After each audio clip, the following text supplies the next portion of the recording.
안녕하세요, 여러분. 우선 21년 1월 28일 국토교통부 보도 자료를 읽어드리기 전에 제 소개부터 먼저 하도록 하겠습니다.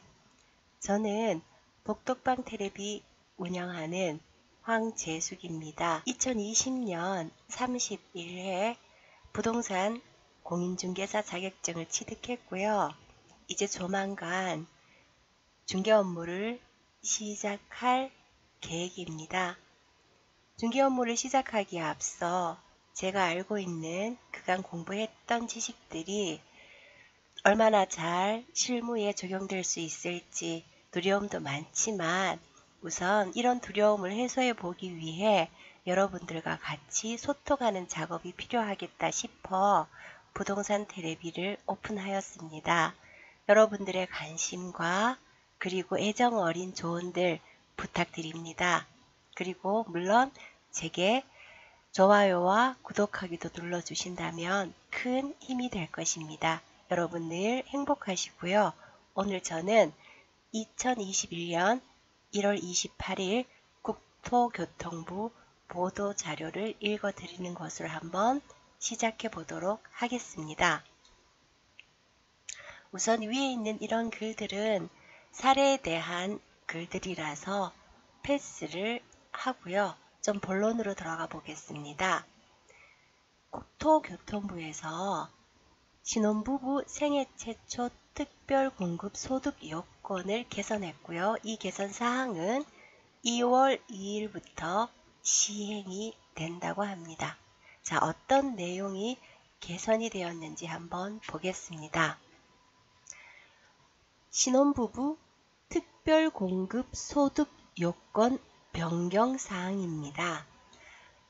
공공분양의 경우를 보면 기존의 도시근로자 월 평균 소득 100%인 분들, 즉 555만원 이하의 분들이 특별 공급 신청 대상자였다면 요건이 완화되어 130%, 그러니까 722만원 이하의 분들도 공공분양의 경우 특별 공급 청약 대상자가 될 수 있다는 뜻입니다.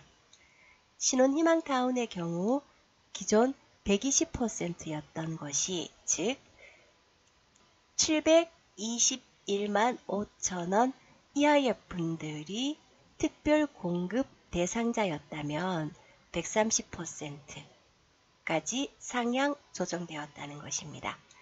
또 민영 아파트의 경우 특별 공급 대상자가 소득의 120%, 다시 말하면 555만원의 120%인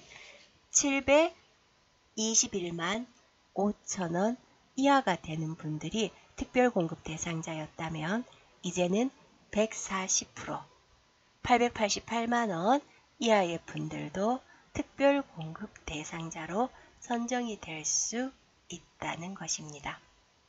자, 생애 최초 특별 공급 소득 요건 변경에 대한 사항도 보도록 하겠습니다. 공공분양의 경우에 특별 공급 대상자가 월 평균 소득 100%였다면, 즉 555만원 이하의 분들이었다면 이제는 130%, 722만원 이하의 분들까지도 확대되었다는 것이고요. 민영주택의 생애 최초 특별 공급 소득 요건이 기존에는 월 평균 소득의 130%, 즉 722만원 이하의 분들에서 160%, 888만원 이하의 분들까지도 특별 공급 대상자가 될 수 있다는 것입니다. 또 볼까요?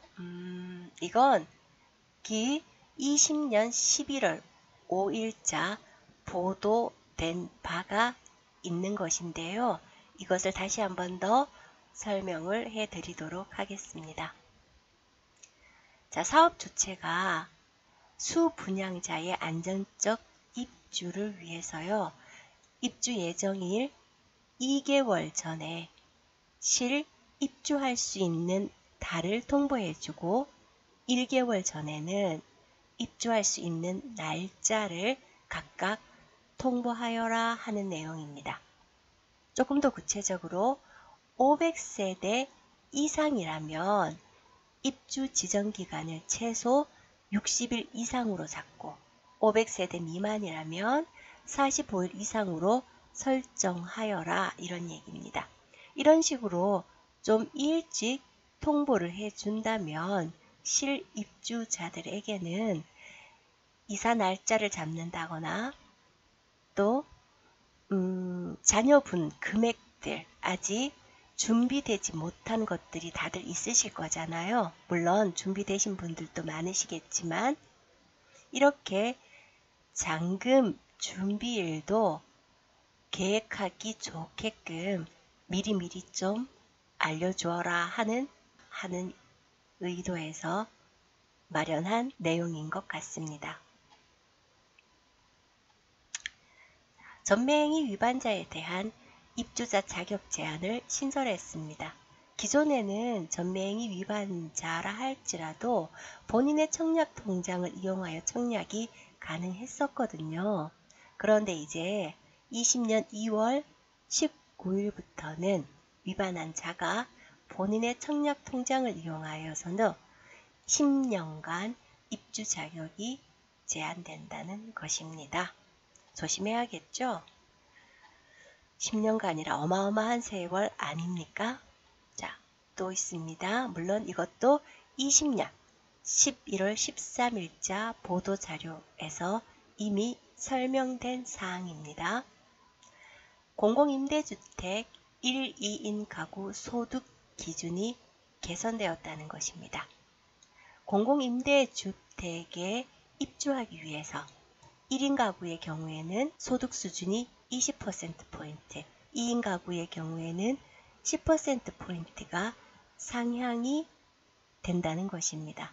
여기에 대한 계산식은 위쪽 예에서 보여드리도록 하겠습니다. 위쪽 예를 보면은요, 종전에는 2인 가구 월 평균 소득 438만원 이하의 분들이 공공임대주택에 거주했었고요. 그리고 이 금액의 70%의 1.5배, 즉 460만원을 초과했을 경우에는 퇴거할 수밖에 없었습니다. 한데 이 사항이 개선이 되었네요.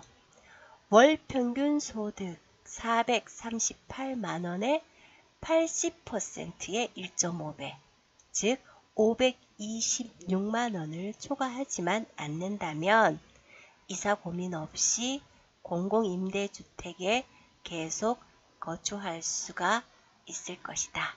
이런 내용이었습니다. 자, 또 어떤 내용이 있나 볼까요? 고령자 복지주택 대상이 확대가 되었습니다. 기존에 영구임대만 고령자 복지주택 대상이었던 것이 국민임대, 행복주택들도 고령자 복지주택 대상이 되었고요. 그리고 청약 경쟁 시에 때로는 요양등급을 받은 어르신들보다 받지 않은 어르신들이 우선하여 선정이 되어 입주하는 경우도 왕왕 있었으나 이제는 장기요양 등급 어르신들이 받지 못한 어르신들보다 우선하여 선정이 될 것이라는 기준이 마련이 된다는 것입니다. 여기에서 장기요양 등급자 3등급 이하인 이유는 1등급이나 2등급을 받은 어르신들은 독립적 생활이 가능하기 어렵겠죠. 그래서 그 어르신들은 의료시설에 입소해야 하므로 선정 대상에서 제외한 것입니다. 모두들 건강 조심하시고 다음에 또다시 보도자료 읽어드리러 오겠습니다. 건강하세요.